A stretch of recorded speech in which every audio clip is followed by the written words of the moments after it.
vehicular entertainment. Test Miles with Nick Miles.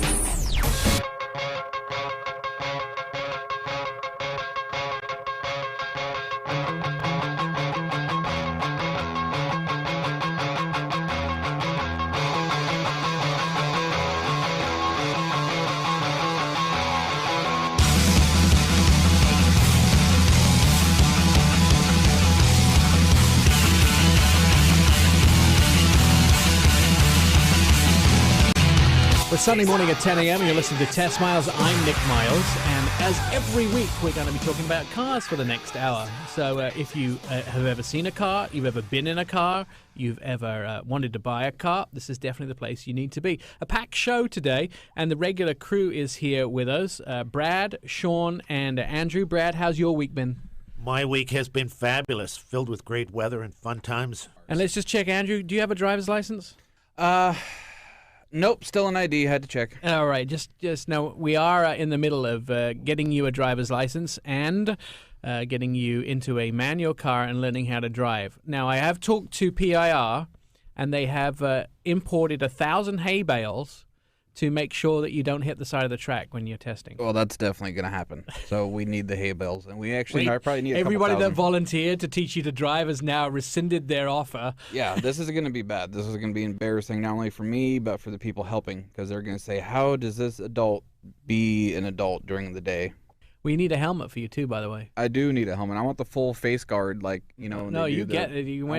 When you drive the non-chin guard helmets are purely for motorcycles. When you drive a race car, you have to have a full face helmet. Yeah, I need that. I need the fire retardant because there's going to be a fire at some point. Somehow, some way, there will be a fire. By the I way, guarantee it. all those people that were lending us a car now to teach you to drive, they've also rescinded their offer. So when they just heard their car would catch fire. Well, to embarrass them more, we are going to film this. Oh, I expect that, and I expect to see the clutch drop in the middle of me trying to figure it out. I'm actually not so interested in doing this anymore now. Yeah, we talked about fires and clutch dropping. I know. I've almost talked myself out of it, but I got to do it. I have to drive. I'm 32. Grow up. We have GoPro cameras for the car as well, which we're going to be inserting inside the car. And they have warranties. I think they're pretty battered as it is, isn't they, Sean? I think we've broken the glass on the screen several times because of accident. We had 3 of them at one point.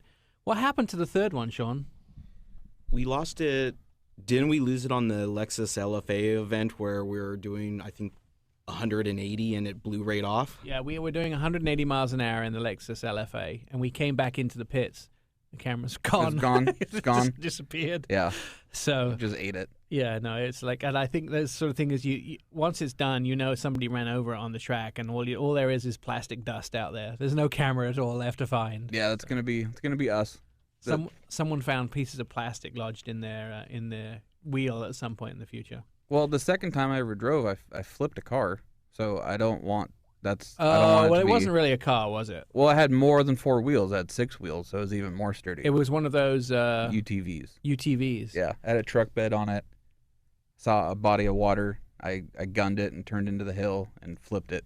I almost died. Well, you gunned it. So you saw a body of water and you decided the best thing to do was accelerate? Yes, and turn into the hill. We probably should go back to fundamentals of what is danger and what isn't danger before we actually get you behind the wheel of a car.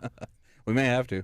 I'm a threat. I think we might have to get an ambulance standing by too. Yeah, we need full EMT. This is a serious event. Like I don't think Portland understands what's happening. Like this is monumental. This is huge. All right, so we recently had the Portland Auto Show, and one of the cars that was revealed at that show was the brand new Maserati Ghibli. And I like to be friendly and call it, when I'm around Maserati people, call it the Giblet, because they get very, very offended by that. But it's just too close to not make fun of it. However, it is the first, I would say, mass production car that Maserati have made. When I say that, is more like a car for much more of the people. But rather than me wander through and try to explain exactly what the car is, we brought in the 2 guys from Gran Turismo here in Portland who know more about the car in their daily lives than we will know in our entire lives. And that is Steve Wintermantle and Art Smith. Guys, welcome to the show. Thank you for having us. Thank you. What did you bring in today? What did you drive in? 2014 Ghibli. You did? I did. It seemed appropriate. Yeah, I just want to go lay on it. We were going to offer test drives, but after this story about Andrew and learning, and that's completely off the table now. We came to teach Andrew how to drive in the Ghibli, but we quickly changed our minds. Oh, Yes. talk about a first time. Yeah, you completely ruined it, Andrew. Yeah, if you well- kept your mouth shut, you could have been driving around in a Ghibli today. Story of my life. Yeah. All right, gentlemen. So a brand new car. First of all, completely different direction from Maserati. We heard all these rumors coming up about a diesel, an SUV, different kinds of Maseratis happening, and suddenly there is this four-door, smaller sedan than they've ever produced, performance sedan. What's the story behind the Ghibli? So the Ghibli is really Maserati's entry into the E segment of the market. So it's going to compete with things like the A6, like the 5 Series BMW. And it's a little smaller than the previous Quattroporte was. They grew the new Quattroporte up in size pretty substantially to make it more of a luxury sedan with a lot of rear leg space. So the new performance sedan really is the Ghibli. It's a little smaller than the old car that it replaced and is a heck of a lot of fun to drive. Now, this vehicle also has engines made by the younger sibling from Maserati, Ferrari. So Correct. you're sort of getting a Ferrari, really, aren't you? It's the only four-door Ferrari you can buy. See, there you go. Perfect. Now, and it's reasonably priced, too. These start out the gate at the same or less price than you would buy something from a German manufacturer, right? They really do. They come in two variants. There's a 6-cylinder rear-wheel drive car that's the Ghibli, and then there's the Ghibli SQ4, which is an all-wheel drive car that has 60 more horsepower. So in both cases, they're Ferrari-built engines. Now, when you say SQ4, so that presumably that means the four-door. That's the designation for four-door? It's the designation actually for all-wheel drive Okay. within Maserati. So the Ghibli is only an automatic four-door sedan, Okay. and then the powertrain is actually what the SQ4 is referring to, all-wheel drive. So when we look at a regular, let's say a Quattroporte, how much does a Quattroporte sell for? Those base at around 104. And so by the time you probably put everything you want in it, 140? Yeah, you'll probably be in the 120 to 130 range right. on the all-wheel drive car, and then the GTS, which is their 8-cylinder car, twin turbocharged, that's going to get into the 100.5 to maybe 160 range. Then we talk about things like, the top of the end Maseratis where you put every option on and has a special carbon fiber wheel.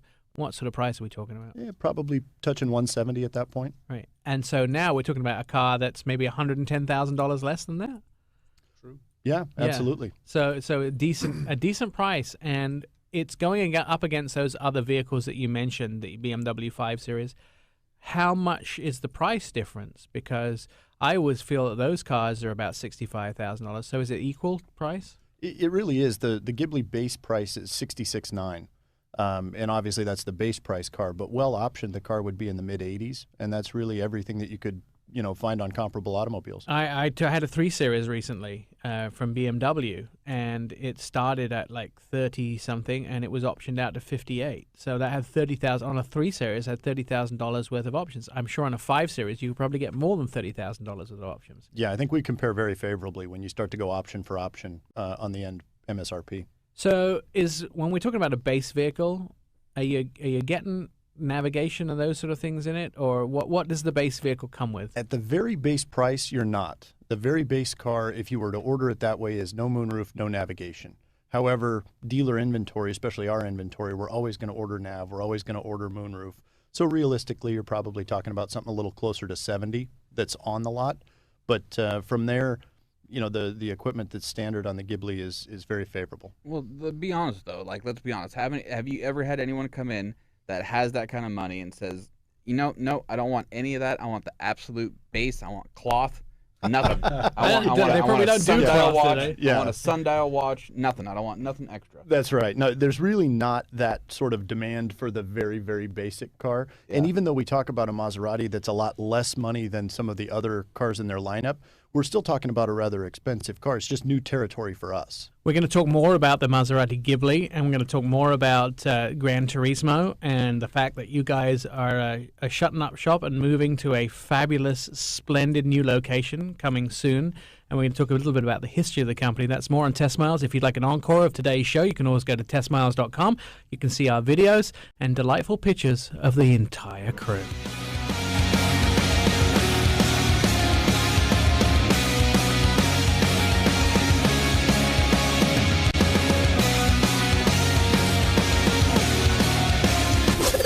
This is Test Miles with automotive expert Nick Miles. Vehicular entertainment. Test Miles with Nick Miles.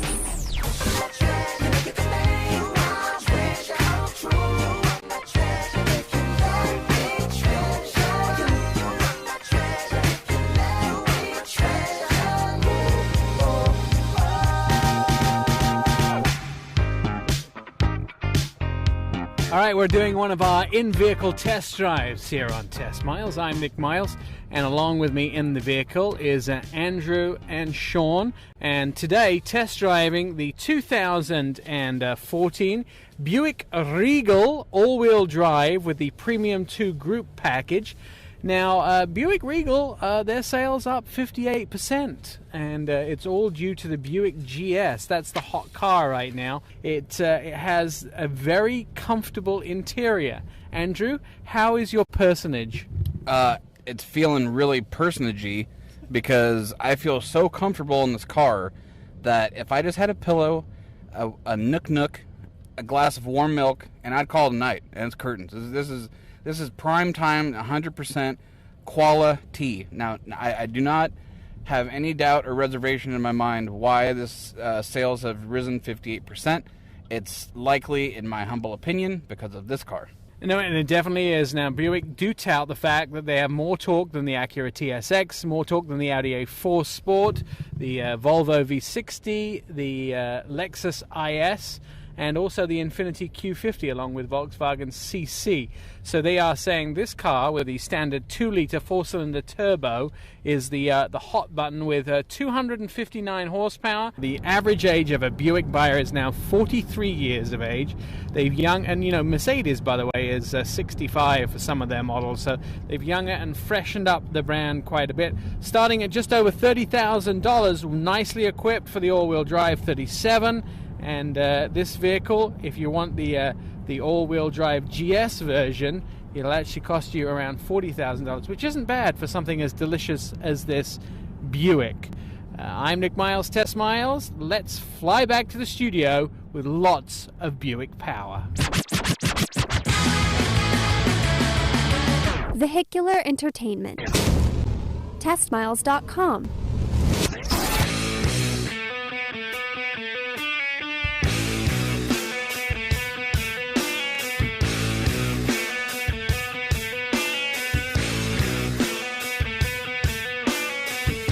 If you'd like to hear some more of our test car reviews, you can go to the website, testmiles.com. Also on the website, you'll see some of our Fox Morning News pieces and the entire NBC shows that we put together here at Test Miles. Now, we still have our guests in studio. Steve Wintermetal, Art Smith here from Gran Turismo. Do we call it Ron Tonkin Gran Turismo? Absolutely, Nick. Ron It'll Tonkin always be Ron Tonkin Gran Turismo. In honor of the great man himself, who recently passed away. That's correct. Now, those collections of cars that he put together over the last, 40, 50 years? Probably 40 years or so. Are they now in your care? Are you the caretaker of those cars? I'd say I'm the unofficial curator, but I do take care of the cars, keep them serviced, keep them running. All right. Are you going to tell me some of the cars that that are in that collection that are wow factors? There's a lot of wow factors in that collection. Probably one of the most important cars are what you would have, if you would have asked Mr. Tonkin what his favorite car was. He's got a 1967 330 GTS. And the other thing that we're pretty proud about is we've got one of each of the 4 supercars that have been made, starting with the 288 GTO in 1985. That particular car happens to be the last 288 GTO to ever roll off the assembly line in Maranello. So we're pretty proud of that one. And the rest of the 4 would include the F40, the F50, and then the Enzo. Wow. If you were to put, and I know you're going to hate me for this question, a value on the collection, what would you say? Give me a ballpark in millions. Collector car values right now are just going through the roof. Frankly, it's changing almost monthly with what the auctions are doing. And I know that talking to the guys at Haggerty, the insurance company that insure a lot of these high-end cars, they talk about that fine art is flat, gold is flat. The only thing that's increasing is classic cars, and the reason is, and it's different from anything else, because the reason is you can enjoy them, and you should enjoy them. Right. They should not sit as museum pieces. They should be driven for 10, 12,000 miles a year minimum. That's correct. And that's what people do. And they only really increase in value if you do drive them, right? Right. The cars that sit are the cars that you end up having problems with down the road. They really are. They're made to drive, and that's what you need to do to keep them maintained. What's the most rare car that's come in and out or is still in the collection? Which one would you never find another one of? I mean, apart from things that were the last one to roll off the production line, Right. But vehicles where there just isn't any available. I mean, they just and I'm referring back to the Nut Spider that was available at that was sold at the auctions this year down in Pebble Beach at the Portofino Hotel. Is there cars like that where there's only a handful of them left in the world? Well, the 67 330 GTS that I was referring to, they only produced 100 of those cars, so there's not a lot of those left on the street. We've also got a 1953 212 Vignale, so a very early Ferrari, and they only made 22 of those cars. So how many of those are still available, is anyone's guess. No one's ever going to sell them, right? No, the collection will stay together. That is definitely the intent. One of the interesting things is now, so we've really set you up for this next question because we talked about the fact that you have to go out and drive them. Who does? Who goes out and drives them? Steve. It's a tough part of the job, but it's one I welcome. Everybody in the neighborhood thinks I'm a bit of a poser, though. The car's, multiple times more expensive than where I live. So. I have to think they probably think you're a drug dealer or something. Yeah, right, yeah. That's the problem I always have. Just what I need. Let's talk back a little bit about the Ghibli and the Maserati's latest vehicle. Maserati often have very, very fine materials in their vehicle and very high-end materials. So the leather, and you can just touch the leather inside a lot of Maseratis and feel a complete difference. So with all these high-end materials in the Maserati, is this the quality? Is this car going to be quality? Because we're talking about making more of these Maseratis than they normally make of a vehicle. We're talking about hitting the mass production and going up against these cars like the BMW 5 Series and going up against Audi's vehicles at A6 and those sort of things. Is the quality going to remain high? And I know the answer generally is going to be yes, but isn't that a challenge for the brand? Oh, I think it could be a challenge, but you got to keep in mind what mass production means for our particular brand. I've heard internally at some Maserati meetings that if we achieve all of these drastic sales increase goals that have been laid out for North America, even if we hit all of those numbers, we're talking about taking maybe 1% market share from somebody the size of Mercedes-Benz. Right. And in this size market, 80 cars, I mean, they're going to distribute, they're going to disperse and Right. they're not going to be everywhere. So Right. mass production for us means something maybe a little different than it would for the guys at Ford or Chevrolet. But so far, we've seen the quality be just through the roof. All right, when we come back, we're going to talk a little bit about the new shop that you guys have been putting together and some of the exciting things that they'll have on there. If you want to get more information about the show, go to testmiles.com and you can join us on various social medias through that portal.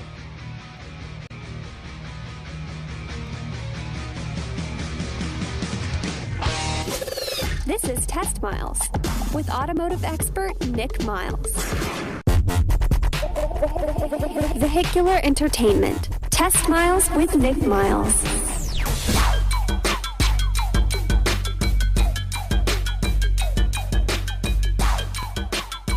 Welcome back to Test Miles. I'm Nick Miles. The regular crew is in the house. Andrew, Sean, and Bradley. And we are talking cars. Our special guests today from Ron Tonkin Gran Turismo.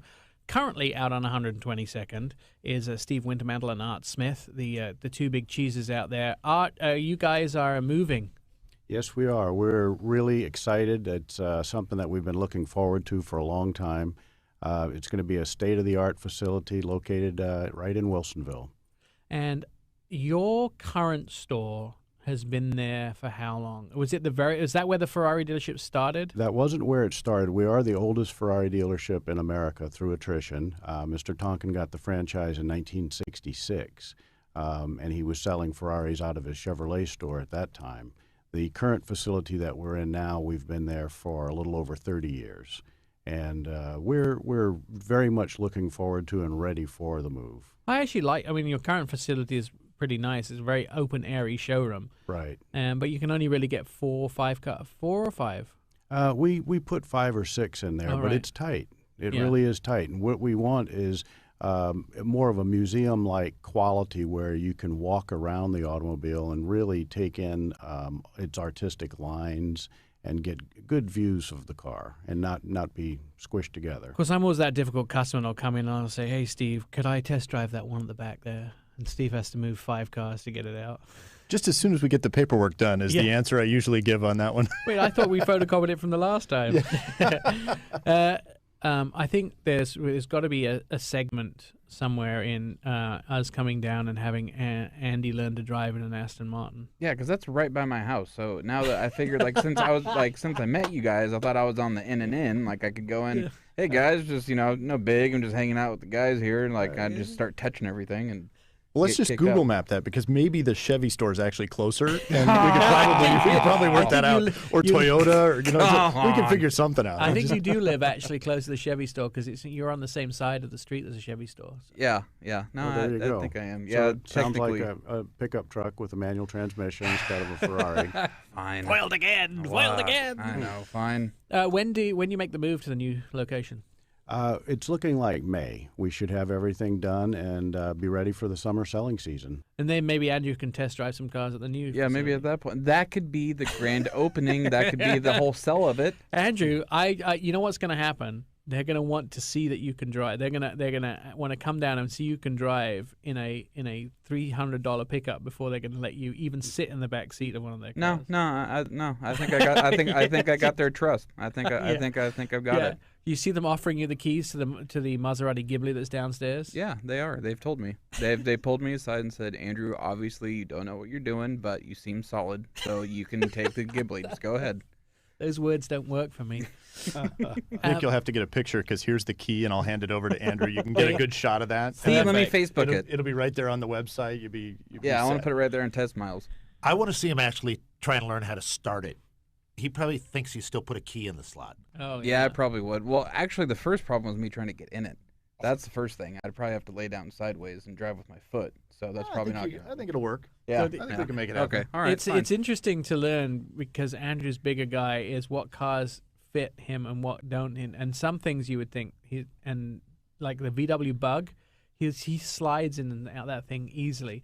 Tried to get you into an Audi A7 the other day, and it was like we had to put Crisco on the doors. Yeah, I did. I had to run and jump in it. It wasn't happening. I couldn't do it. I mean, I think the first car you got into was the Mini Cooper a bunch of years ago, and that was huge for him. Yeah, it was. It was ample. I spread my feet out and everything. It was great.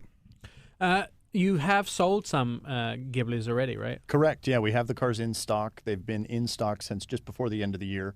So, we do have inventory on the ground. We have demonstrator cars.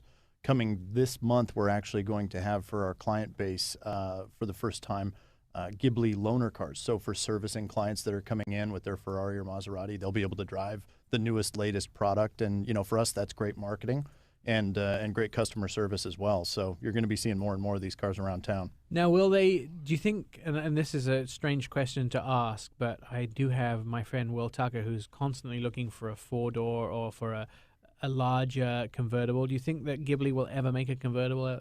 I don't know that the Ghibli will ever come as a convertible, but I know that Will has had the Maserati convertible, and I think he loved it. I don't know if they're ever going to put 2 more doors on it. Right. But, it's a great car to drive. It's a very functional car day to day.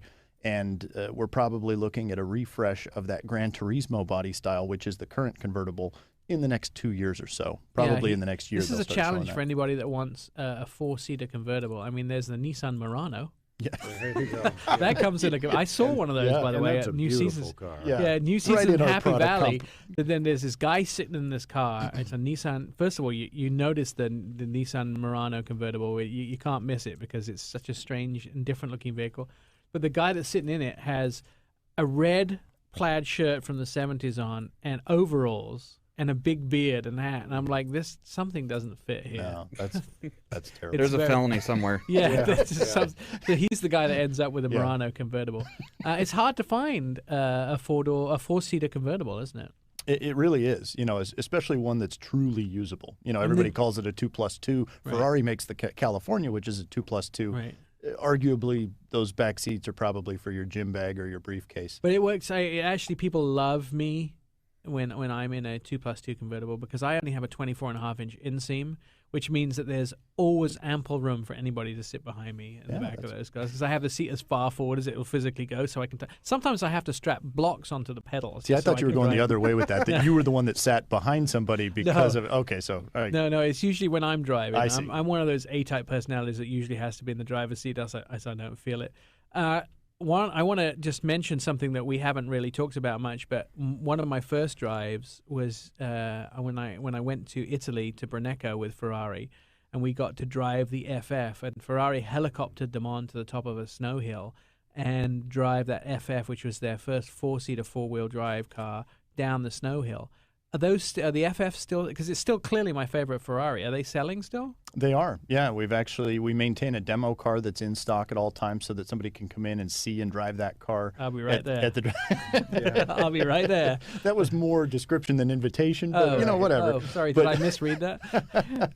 It's a fabulous car, and instances like that where you were up on the top of a mountain driving down a snow hill running a slalom course, it's just really a great way to highlight the functionality of that system. A lot of people don't think about driving their Ferrari in the snow, and this is one that literally in parts of the world you can see those with the Yakima roof boxes going up to the ski slopes. It's absolutely a work of genius. When we come back on Test Miles, we'll talk a little bit more about Ferrari, Maserati, and Ron Tonkin Gran Turismo and the brand new Maserati Ghibli.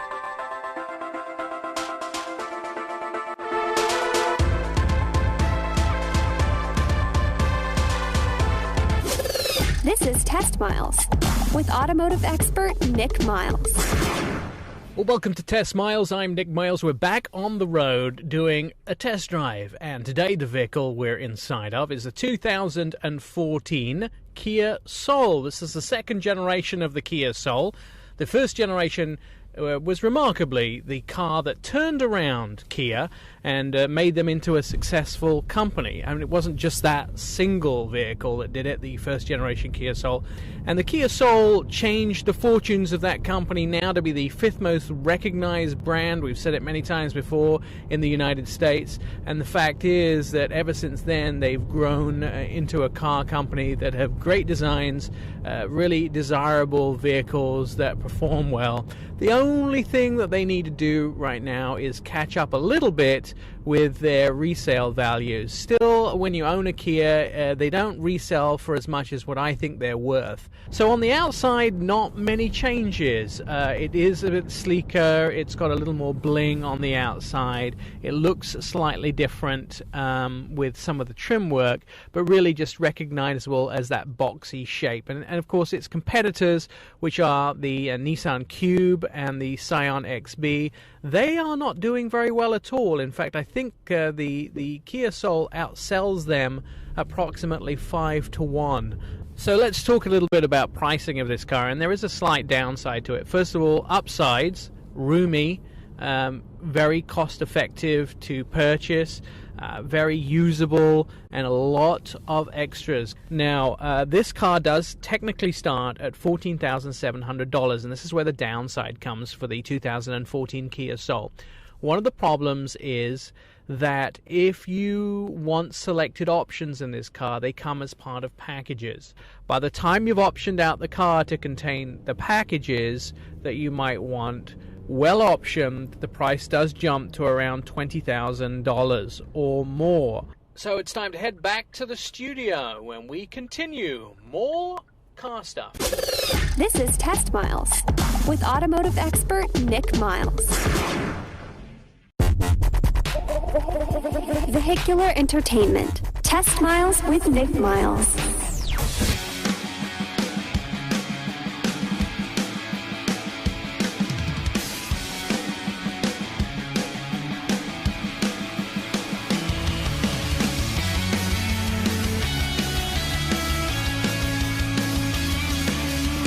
Welcome back to Test Miles. I'm Nick Miles, and we are here every Sunday on FM News 101 KXL, talking about cars and the automotive world. If you want a recap of everything we've talked about today, you want to hear some great shows that we've done in the past, or look at some of our TV segments, the website is testmiles.com.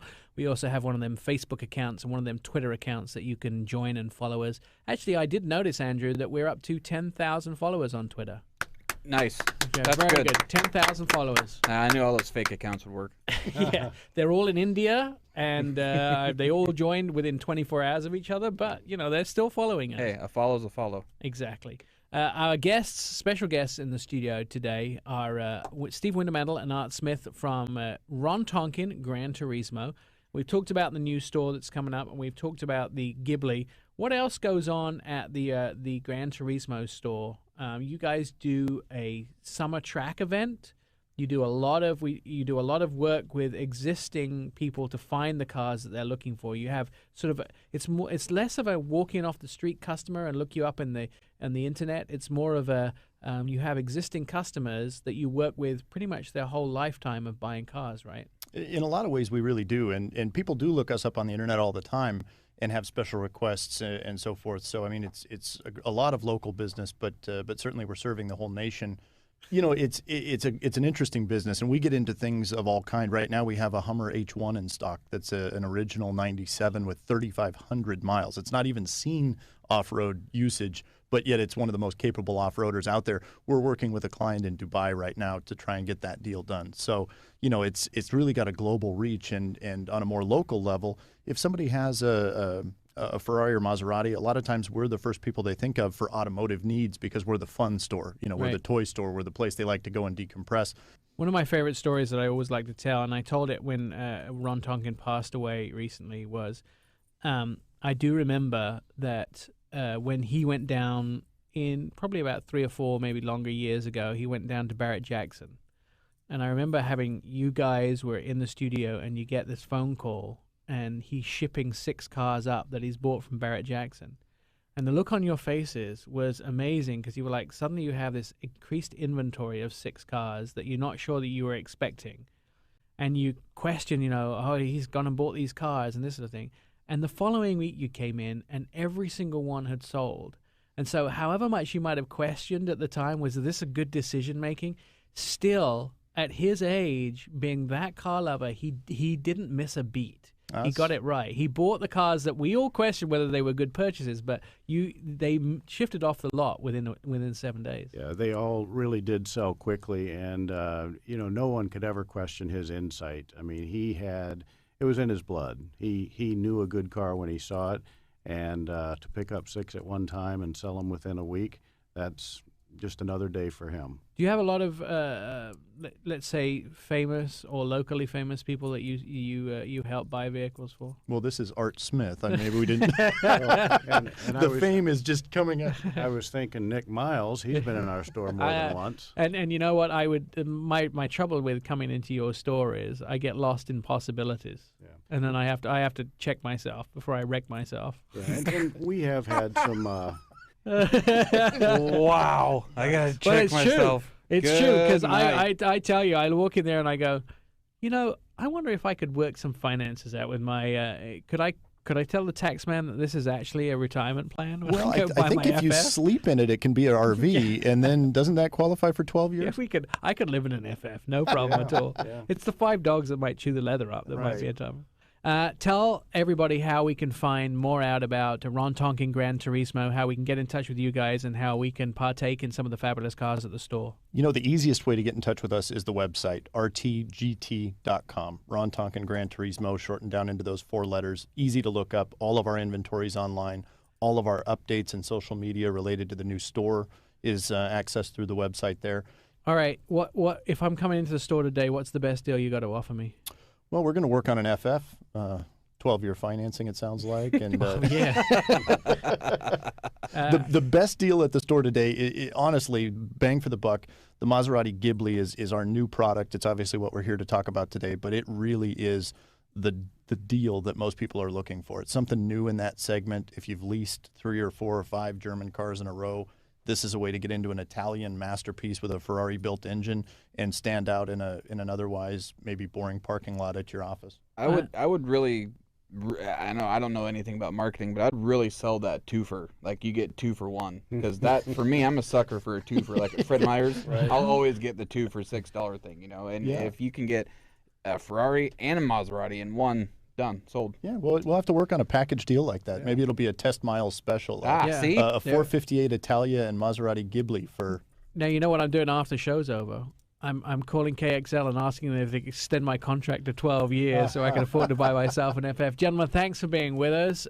As always, you're welcome to the show anytime you have anything to talk about, and anytime you want to bring things like the Ghibli to the studio, we'll tell you when Andy's not here. So you could you wouldn't have to worry about him test driving it. We'll be here next week at the same time, 10 a.m. Sunday mornings. And if you want to find out more about the show and get a recap, it's testmiles.com. I'm Nick Miles. For the rest of the crew, we'll see you next week.